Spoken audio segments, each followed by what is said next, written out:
दोस्त करण और दिलजीत ने कॉलेज की पढ़ाई पूरी करके एक साथ फौज में भर्ती होने का निश्चय किया। किस्मत से दोनों को एक ही टुकड़ी में सैनिक के रूप में शामिल कर लिया गया। एक युद्ध के दौरान रात के समय उनकी टुकड़ी पर अचानक हमला हुआ। जबरदस्त गोलाबारी की वजह से चारों ओर अंधेरा और अफरा तफरी फैल गई। गोलियों की बौछार के बीच किसी को समझ नहीं आ रहा था कि क्या किया जाए। हर कोई अपनी जान बचाने के लिए बैरक की ओर भाग रहा था। सभी लोग सुरक्षित अपने अपने बैरक में पहुंच चुके थे। तभी बैरक के बाहर से एक आवाज आई, दिलजीत मेरे दोस्त, मेरी हेल्प कर, मैं काफी घायल हो गया हूँ। दिलजीत तुरंत ही समझ गया कि ये आवाज उसके बेस्ट फ्रेंड करण की थी, इसलिए वो अपने कमांडर के पास परमिशन लेने गया। वो चाहता था कि वो अपने दोस्त को सुरक्षित बैरक में लेके आ जाए, लेकिन कमांडर ने उसे मना कर दिया क्योंकि ऑलरेडी उनके 4 सैनिक मारे गए थे और वो किसी और को खोना नहीं चाहते थे। दिलजीत अपनी जगह पर बैठा रहा, उसका ध्यान अपने दोस्त की ओर ही था। मिलिट्री रूल के हिसाब से वो कहीं जा नहीं सकता था, लेकिन बाहर से करण की आवाज़ बार बार आ रही थी, मेरे दोस्त मुझे बचा ले। अब दिलजीत से रहा नहीं जा रहा था। वो उठकर सीधे कमांडर के पास गया और कहा, मैं और करण दोनों बचपन के दोस्त हैं, ऐसे वक्त में मैं अपने दोस्त को अकेला नहीं छोड़ सकता। इस बार कमांडर ने ना इच्छते हुए भी परमिशन दे दी। दिलजीत तुरंत ही अपने बाहर गया और करण को ढूंढने लगा। वो कोहनी के बल अपने आगे बढ़ रहा था। आखिर में वो करण को बैरक में लेके आ गया। तब सबने देखा कि करण मर चुका था। इस बार कमांडर का गुस्सा फूटा। उन्होंने दिलजीत को कहा, मैंने तुमको बोला था वो मरने वाला है, लेकिन फिर भी तुम बाहर गए। यदि गोली तुमको लग जाती तो?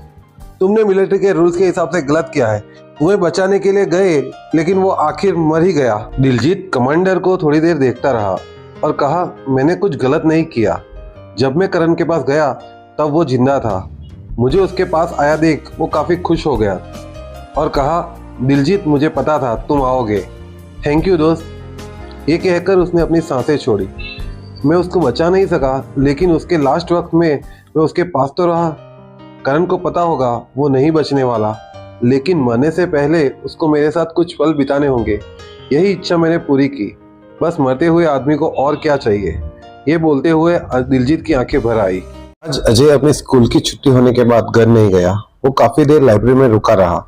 लाइब्रेरी बंद होने के टाइम जब वो निकला तब उसने देखा कि स्कूल से थोड़े दूर एक लड़का अपनी नोटबुक, क्रिकेट बैट और सब सामान लेके जा रहा था। अचानक वो लड़का लड़खड़ाया और उसका सामान रास्ते में गिर गया। अजय तुरंत ही उसकी हेल्प करने पहुंचा।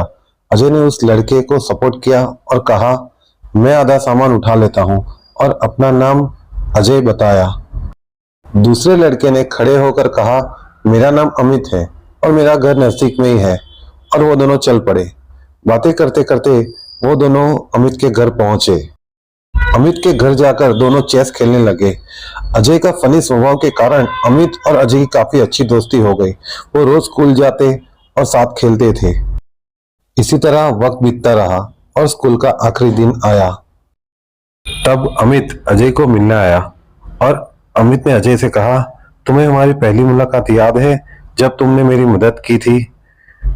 अजय ने कहा, हाँ अच्छे से याद है, लेकिन तुम्हें पता है उस दिन मैंने स्कूल का पूरा लॉकर खाली कर दिया था ताकि मेरे जाने के बाद किसी को प्रॉब्लम ना हो। ये सुनकर अजय ने तुरंत पूछा, तुम्हारे जाने के बाद का मतलब? तब अमित ने कहा, उस दिन मैं सुसाइड करने जा रहा था।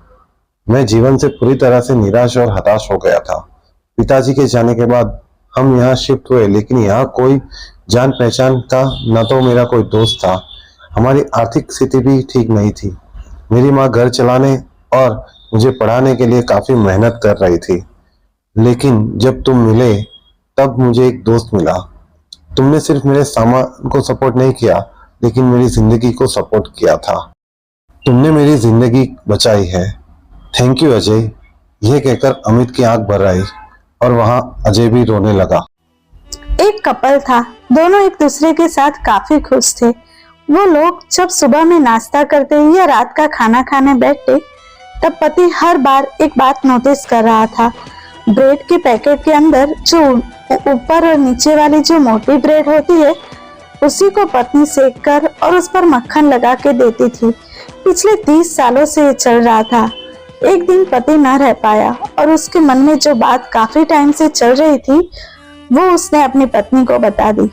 उसने कहा, तुम मुझे इतने सालों से जो मोटी ब्रेड देती हो उसे मैं कुछ भी बोले बिना खा लिया करता हूँ, पर अब मैं परेशान हो चुका हूँ।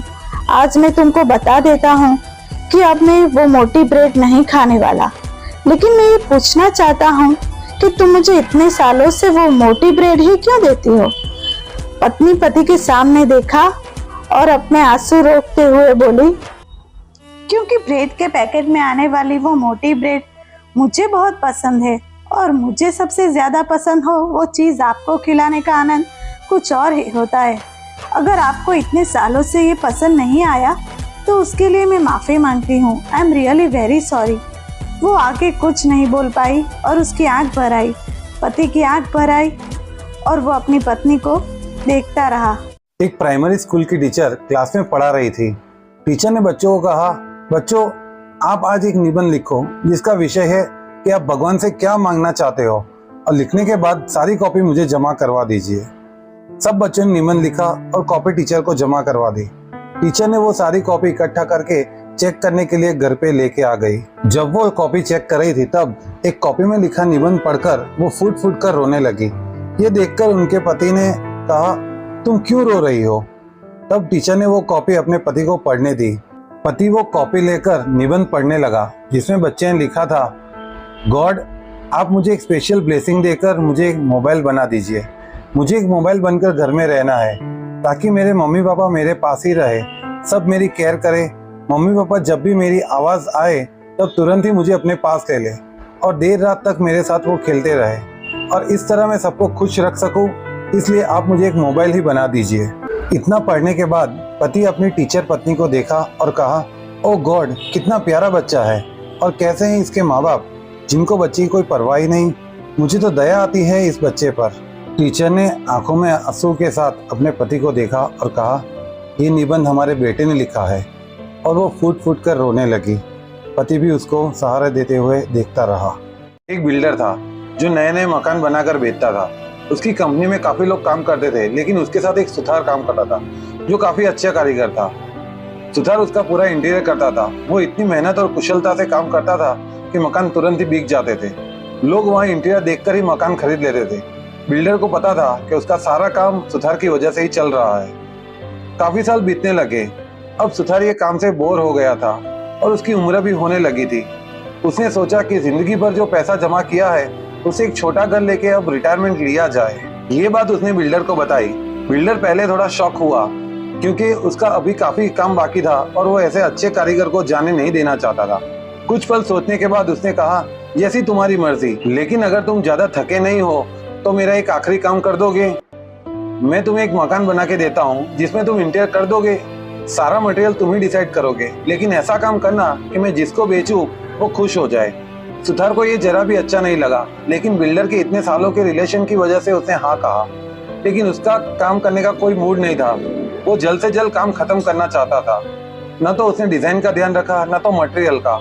जैसे जैसे काम खत्म किया और बिल्डर को देखने के लिए वहां बुला लिया।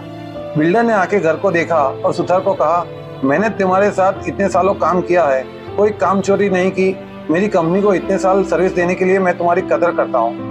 असल में ये घर मैं बेचना नहीं चाहता, मैं तुम्हें गिफ्ट देना चाहता हूँ। लेकिन अगर मैं तुम्हें पहले बता देता तो तुम मटेरियल में कटौती करते और कम खर्च करते। ये तुम्हारी ईमानदारी का और मेहनत का गिफ्ट है। ये बोलकर घर की चाबी उसने सुथार को दे दी। ये सब सुनकर सुथार सुन पड़ गया। उसका हाल बेहाल था। पूरी जिंदगी सबके घर बनाने में कोई कसर नहीं छोड़ी, लेकिन आखिर जो घर खुद का होने वाला था उसे में सबसे ज्यादा खराब काम किया। लेकिन अब क्या किया जाए। लेकिन जाते वक्त उससे मुंह से निकल गया, पहले पता होता तो कुछ अच्छा बना था। एक दादाजी और उनका वफादार कुत्ता शाम को घूमने निकले थे। थोड़े दूर चलते ही अचानक ट्रक से उनका एक्सीडेंट हुआ और दोनों चल बसे। ये सारी बातें धुंधली याद होने के बावजूद दादाजी को लगा कि वो दोनों चलते ही जा रहे थे। चलते चलते वो दोनों एक बड़े से दरवाजे के पास पहुंचे। वो दरवाजा पूरा सोने से बना हुआ था, काफी सुंदर लग रहा था। उस पर काफी डायमंड भी लगे हुए थे। दरवाजा बंद था, लेकिन उसके बाजू में एक छोटी सी खिड़की थी जिसमें से एक आदमी बैठा काम कर रहा था। दादाजी ने आदमी से पूछा, भाई हम कहाँ पर आ गए हैं, इस जगह का क्या नाम है? उस आदमी ने कहा, यह स्वर्ग है, आप स्वर्ग के दरवाजे पे खड़े हो। ये सुनकर दादाजी काफी खुश हुए और आश्चर्य से दरवाजे को देख रहे थे। फिर उस आदमी से दादाजी ने पूछा, भाई हमें बहुत प्यास लगी है, क्या यहाँ पानी मिलेगा? अरे क्यों नहीं, श्योर मिलेगा। उस आदमी ने कहा, आप अंदर आइए और मैं आपके लिए ठंडा पानी लाता हूँ। और वो सोने का दरवाजा अपने आप खुलने लगा। तभी दादाजी ने पूछा, क्या मैं अपने कुत्ते को अंदर ला सकता हूँ? वो मेरा काफी सालों से साथीदार है। तुरंत ही उस आदमी ने कहा, ये नहीं हो सकता, यहाँ प्राणी को अंदर नहीं आने देते, आप कुत्ते को बाहर ही छोड़ना पड़ेगा। दादाजी ने कुछ देर सोचा और फिर वो दरवाजे को छोड़कर चले गए।